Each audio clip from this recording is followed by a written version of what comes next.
Oke, halo teman-teman, selamat datang kembali di YouTube channel saya. Nama saya Kevin Saili. Seperti biasa, saya akan memberikan informasi technical analysis seputaran cryptocurrency ataupun forex.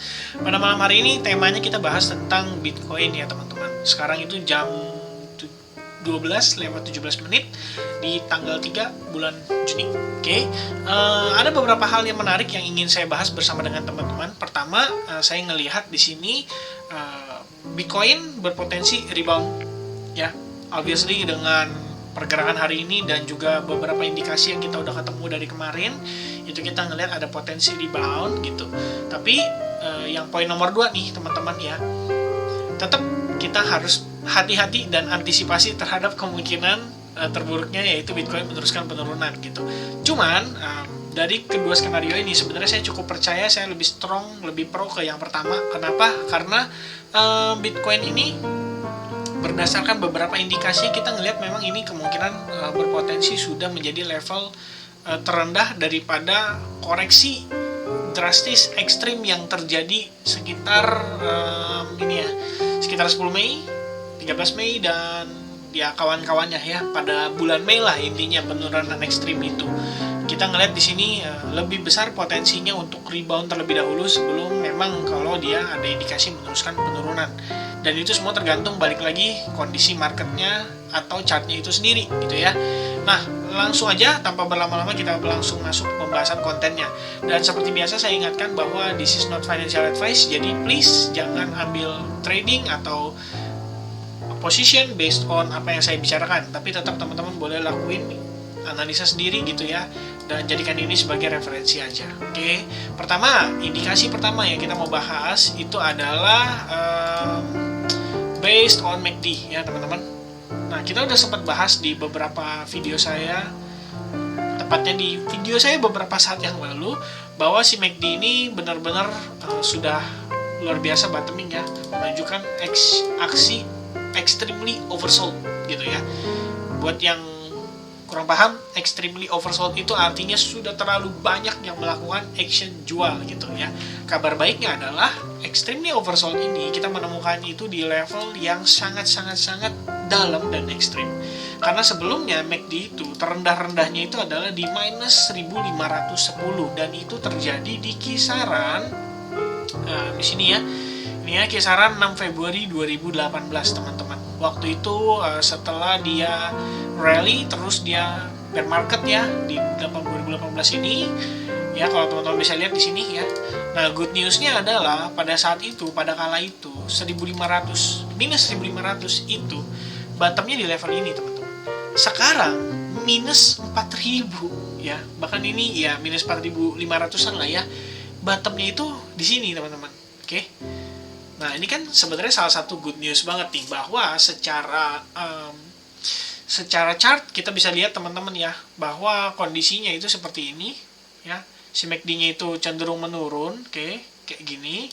Tapi secara kondisi chart itu sebenarnya malah menguat gitu ya di atas gitu kan, teman-teman ya. Ya sebenarnya ini kita ambil analisa yang standarnya aja lah, yang kayak bukan standar lagi nih, kayak asal analisa lah gitu ibaratnya teman-teman ya. Kasarnya gini teman-teman, kalau logika aja ya, logika berpikir aja ya, dulu segitu tuh udah dianggap rendah banget, extremely sold itu udah di level itu, dan itu sudah rendah sekali teman-teman. Sekarang segini ya, di $37.800 itu udah rendah banget berdasarkan si MACD ya, kurang lebih kayak gitu. Nah, cuman good newsnya bukan itu teman-teman. Good newsnya itu adalah teman-teman bisa lihat di sini ya, si MACD-nya itu ya, MACD-nya itu sudah mulai bersilangan teman-teman. Oke. Nah, inilah good news-nya ya. MACD-nya itu sudah mulai bersilangan, menunjukkan indikasi mulai bullish gitu kan. Nggak cuma di situ, teman-teman bisa cek juga di sininya. Ya of course, kalau misalnya itu bersilangan pasti nunjukin adanya indikasi buyer mulai masuk gitu ya, dari segi momentumnya. Ya, kurang lebih itu first good news-nya buat kita holder Bitcoin gitu. Oke. Next one, kita jump ke time frame yang kecil dulu ya teman-teman. Jadi ini yang cukup menarik teman-teman. Di pembahasan beberapa saat yang lalu kita kan ngelihat di sini adanya potensi triangle ya. Triangle, sebentar saya ganti dulu nih. Ini teman-teman kalau misalkan beberapa ada yang nanya kemarin, Koh atau Vin, enaknya kalau misalkan bikin triangle atau trendline itu gimana sih, maksudnya buntutnya dihitung nggak gitu. Nah kalau misalnya teman-teman bingung, cukup gunakan line chart ya. Nah di line chart teman-teman bisa ngelihat secara jelas mana yang clear gitu kan. Nah ini kan kita bisa hubungin garisnya nih ya. Oke, nih ya, ini untuk bottomnya teman-teman. Nah good newsnya dari posisi ini adalah every time dia nge-touch level ini, ya ini benar-benar true support gitu kan. Ini benar-benar udah dianggap sebagai true support. Oke, nah true support. Nah topnya itu ada beberapa yang saya pribadi ngelihat gitu ya. Pertama, dia bisa aja dari sini teman-teman, dan ini sudah breakout artinya, oke, good newsnya itu udah breakout. Ini kan sebenarnya clear juga ya bahwa ini resistance, oke. Ini juga sama resistance, ini juga sama resistance, oke. Dan ini juga sama resistance. Nah harusnya kan dia ke resist nih, ketahan di level ini. Tapi good newsnya itu sudah breakout teman-teman. Dan kalau misalkan teman-teman cek, good newsnya lagi adalah si Bitcoin kali ini itu benar-benar bisa ngelewatin si exponential moving average yang 55. Dan kabar baiknya lagi, exponential moving average yang 21 dan 34 itu start bersilangan teman-teman. Kalau misalkan dia bisa maintain posisi ini untuk berada di atas level ini dalam beberapa saat atau beberapa candlestick ke depan, nah maka ini bakal ngasih kita momentum bagus banget buat si exponential moving average-nya bersilangan gitu. Nah kurang lebih kayak gini nanti skenarionya, dan harganya di atas dia mulai kepantul naik ke atas, oke? Kurang lebih kayak gitu ya. Ini dari segi triangle-nya. Walaupun di satu sisi teman-teman, jadi sebenarnya ada banyak banget sih kemungkinan kita bisa gambar triangle-nya. Itu yang pertama. Yang kedua dari sini teman-teman ya, dan ini artinya udah breakout juga gitu kan. Tuh. Ini udah breakout juga di pergerakan lebih tepatnya sekitaran kemarin ya teman-teman ya. Ini udah breakout gitu, dan dia sempat retest lagi sampai ke bawah sebelum dia naik ke atas. Nah tapi ada satu obstacle yang saya percaya ini juga bisa menjadi penahan untuk si Bitcoin naik lebih jauh gitu ya.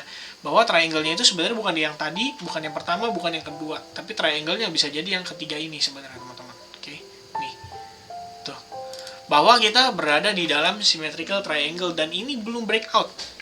Baru kita ngelihat indikasi awal dia mulai ada tanda-tanda untuk menguat dengan breakout yang terjadi di sini ya. Maksudnya dia udah tembusin si exponential moving average ini juga.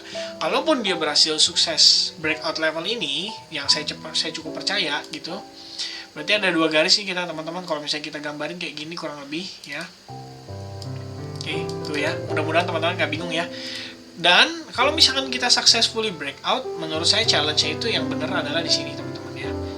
Untuk dia bisa breakout si level resistance yang terakhir dulu di kisaran harga 40.000 untuk pergerakan si Bitcoin.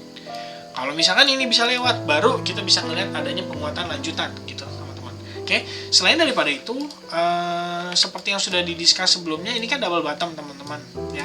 Double bottom juga merupakan satu potensi atau satu pertanda adanya bullish reversal, di mana buyer itu mulai menunjukkan adanya penguatan dan mulai masuk ke dalam market. Bisa dicek gini teman-teman, gimana impact-nya ya. Ini saya analisa di XAU. Sebenarnya XAU itu saya udah trading ini udah cukup lama ya. Nah ini ya posisi double bottom yang teman-teman bisa lihat langsung. Double bottom terjadi, kemudian dia retest level resistance-nya di kisaran ini ya kan. After dia breakout, barulah meneruskan penguatan gitu. Nah, apakah kondisi ini bisa terjadi terhadap si Bitcoin itu sendiri? Ya, menurut saya bisa-bisa aja. Balik lagi tergantung reaksi pasarnya juga kan terhadap si marketnya itu sendiri gitu. Kita balik lagi ke XAU.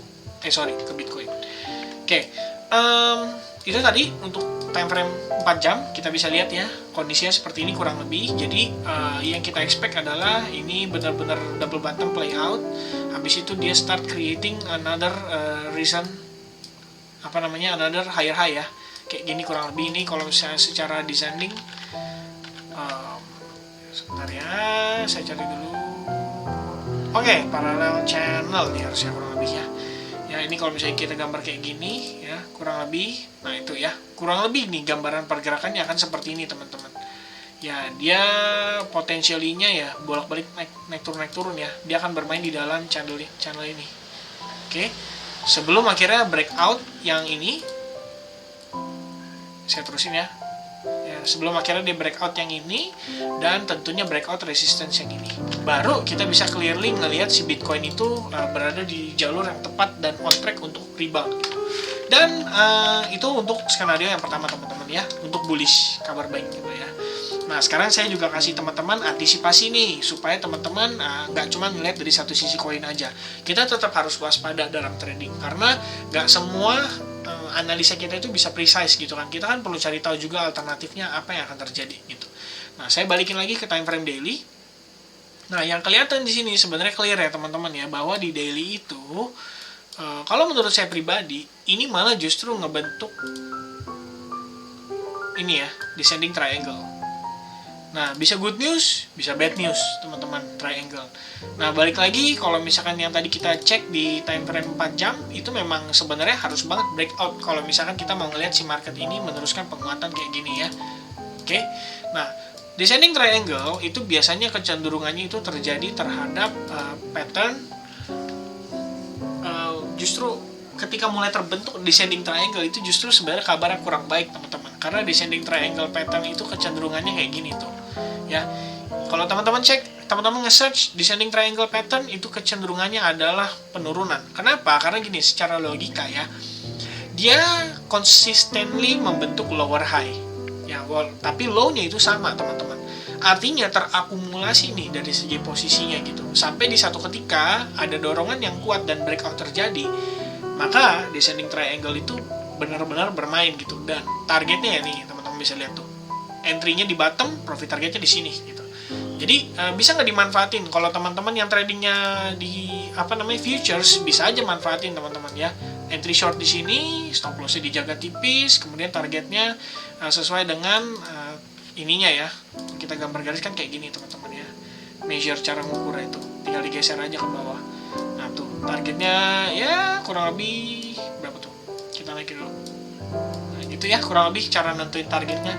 Ini kalau misalnya teman-teman yang main di futures gitu. Cuman saya nggak sarankan juga, karena futures itu cukup mengerikan bagi yang kurang paham, belum terlalu lama dan belum berpengalaman di trading. Lebih baik jangan, karena biasanya emosional teman-teman akan bermain dan itu lebih berbahaya lagi gitu. Jadi ketika breakout pun kita di sini punya tahanan ya. Garis yang warna hitam ini saya sudah gambar dari beberapa saat yang lalu. Ini sebenarnya karena ada tailnya ya, kita gambar gitu ngikutin tailnya itu atau shadow candle-nya itu. Jadi yang perlu diantisipasi itu adalah si descending triangle ini aja. Kalau misalkan breakoutnya terjadi ke atas, good news teman-teman. Bisa nggak? Bisa nih ya. Tuh, descending triangle ini terjadi terhadap Morgan Stanley chart. Ini saya nggak tahu kapan, ini saya ngambil randomly di Google ya. Jadi descending triangle, breaknya ke bawah. Nah lalu descending triangle, tapi ini breaknya ke atas. Bisa nggak? Bisa teman-teman. Makanya descending triangle itu dipercaya sebenarnya adalah bilateral pattern, di mana pattern ini berpotensi terjadi dua kemungkinan, tergantung yang mana yang breakout atas atau yang breakout bawah gitu ya.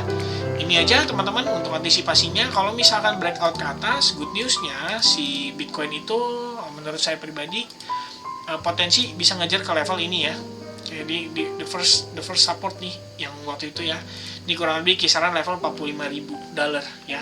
By the time dia nge-reach level ini lain skenario lagi nih, karena bisa jadi ini halvingnya daripada penurunan yang kemarin, atau 50% retracement seperti yang saya bicarakan sebelumnya, yaitu dead cat bounce, yang manakala bisa beresiko juga bagi kita tuh ya, berada di kisaran kurang lebih dead cat bounce-nya di kisaran 47.800. Dead cat bounce bearish.